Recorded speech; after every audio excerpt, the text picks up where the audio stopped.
Bienvenidos a una sesión más de este ciclo del Círculo Bastiat, destinado a comentar para ustedes las principales ideas que nos presenta el Papa León XIII en su encíclica Rerum Novarum, que quiere decir de las cosas nuevas o de las nuevas realidades, que se publicó por primera vez el 15 de mayo de 1891 y que hasta cierto punto pues podríamos decir que es el inicio de lo que se ha llamado como la doctrina social de la Iglesia y cuyo tema principal, me refiero al de la encíclica, es el de la condición de los trabajadores asalariados a finales del siglo XIX, cuando ya la revolución industrial estaba en marcha. Bueno, ya vimos en la sesión anterior que lo primero que hace el Papa León XIII en la encíclica es reconocer que la propiedad es un derecho de las personas, que las personas, comenzando por los obreros, tienen el derecho de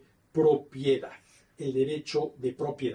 y que la propuesta de los socialistas, que es precisamente acabar con la propiedad privada de los bienes, es no solamente ineficaz, porque no resuelve el problema de la crítica situación del trabajador asalariado a quien sus ingresos no le alcanzan para satisfacer correctamente sus necesidades, sino que también es injusta. La abolición de la propiedad privada de los bienes, que supondría la expropiación de los bienes privados para convertirlos en bienes comunes, es injusta. Dice, la propuesta de los socialistas, ¿sí?, es más grave porque proponen un remedio en pugna abierta contra la justicia en cuanto que el poseer algo en privado como propio es un derecho dado al hombre por la naturaleza. Es un derecho dado al hombre por la naturaleza. No es un derecho otorgado por una legislación hecha por algunos legisladores con vayamos a saber qué fines. Es un derecho natural. ¿Y cuáles son los derechos naturales? Los que nos corresponden a las personas por el hecho de ser personas. Y fundamentalmente son tres: el derecho a la vida, el derecho a la libertad y el derecho a la propiedad. Ahora, una pregunta interesante que se ha hecho, por ejemplo, en el marco de la filosofía desde siglos atrás, es si realmente las personas tenemos derechos naturales. Porque hay quien dice que todos los derechos no son más que convenciones sociales sancionados por alguna ley. Y habemos otros, yo entre ellos, que consideramos que las personas sí tenemos derechos llamados naturales que nos corresponden por el hecho de ser personas. ¿Y cómo podríamos empezar a explicar esto? A ver, ¿qué es un derecho? A ver, el derecho de X es la obligación de Y de realizar o no realizar determinadas conductas. Déjenme poner tres ejemplos. El derecho a la vida de X es la obligación de Y de no asesinarlo. El derecho a la libertad de X es la obligación de Y de no esclavizarlo.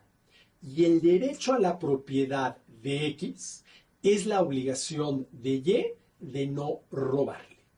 El derecho de X es la obligación de Y de realizar o no realizar, no matar, no esclavizar, no robar, determinadas conductas. Y aquí la pregunta es si cada uno de nosotros, por el hecho de ser personas, no tenemos con relación a los demás una serie de obligaciones. Por ejemplo, no matarlos. Por ejemplo, no esclavizarlos. Por ejemplo, no robarles. Ahora me dirán, pero es que a lo largo de la historia ha habido quienes han matado a otros, quienes han esclavizado a otros, quienes han robado a otros, ¿sí?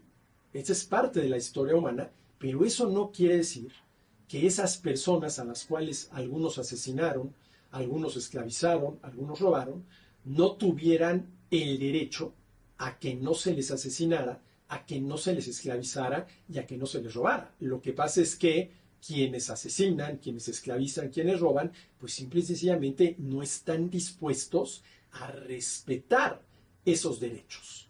Pero la pregunta es, ¿todos los demás, sí, tienen frente a mí el derecho a que yo no los mate, a que yo no los esclavice y a que no les robe?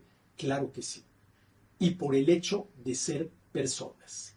Es decir, todos nosotros tenemos con relación a los demás una serie de obligaciones. No matar, no esclavizar, no robar. Y esas obligaciones que nosotros tenemos con relación a los demás, en los demás son sus derechos. Repito, el derecho de X es la obligación de Y de no realizar o sí realizar determinadas conductas. Derechos naturales. ¿Sí?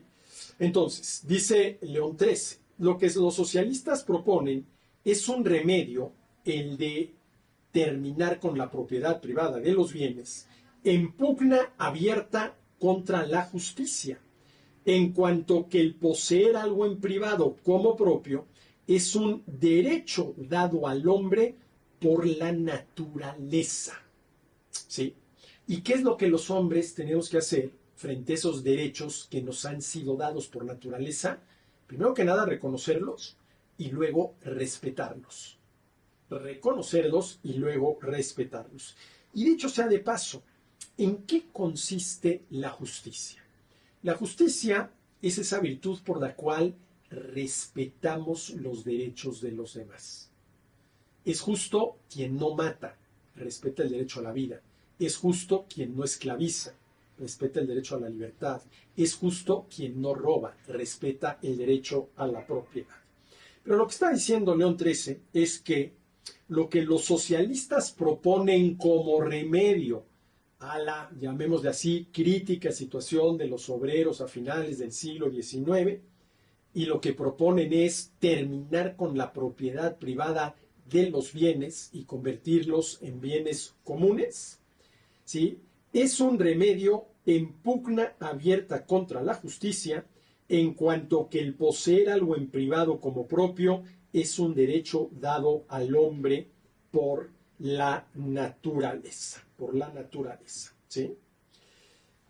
Dice el Papa, es de necesidad conceder al hombre no sólo el uso de los bienes, cosa común en todos los animales, sino también el poseerlos con derecho estable y permanente, y tanto los bienes que se consumen con el uso, cuanto los que, pese al uso que se hace de ellos, perduran. A ver, ¿qué es lo que está diciendo el Papa? Que se tiene que reconocer y respetar el derecho a la propiedad privada sobre los satisfactores, y satisfactores todo aquello, ¿sí?, que consumimos para satisfacer necesidades, como sobre el patrimonio.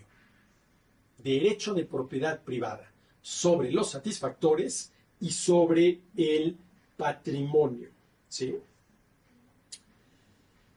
De todas estas consideraciones, dice el Papa, se sigue la necesidad de que se halle en el hombre el dominio no sólo de los frutos terrenales, sino también de la tierra misma, ¿sí? A ver, solamente puedo ser dueño, verdaderamente dueño del trigo que cosecho, si además soy dueño de la tierra que cultivo. Eso es lo que está diciendo el Papa. Solamente puedo ser verdaderamente dueño del trigo que cultivo y que convierto en harina y que convierto en pan y que convierto en alimento, si también soy dueño de la tierra que cultivo, ¿sí? Se sigue la necesidad de que se halle en el hombre el dominio no sólo de los frutos terrenales, el trigo, sino también de la tierra misma donde se cultiva el trigo, ¿sí? Las necesidades de cada hombre se repiten de una manera constante. ¿Qué quiere decir esto? Que somos capaces de satisfacer totalmente nuestras necesidades, pero no definitivamente. A ver, después de una buena comilona, quedamos totalmente satisfechos, ni un bocado más porque me indigesto, pero no quedamos definitivamente satisfechos porque tarde o temprano nos vuelve a dar hambre.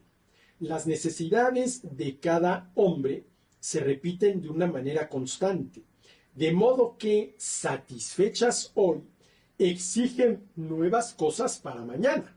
A mí me gusta decirlo en estos términos. No le acabamos de dar, ¿sí?, el último bocado al postre del día de hoy cuando ya tenemos que empezar a pensar en la sopa del día de mañana. Las necesidades de cada hombre se repiten de una manera constante, de modo que satisfechas hoy exigen nuevas cosas para mañana. Por tanto, la naturaleza tiene que haber dotado al hombre de algo estable y perpetuamente duradero, de que puede esperar la continuidad del socorro. Ahora bien, esta continuidad no puede garantizarla más que la tierra con su fertilidad. La tierra con su fertilidad. A ver, lo que está diciendo el Papa es que necesitamos satisfactores para satisfacer nuestras necesidades, ¿sí?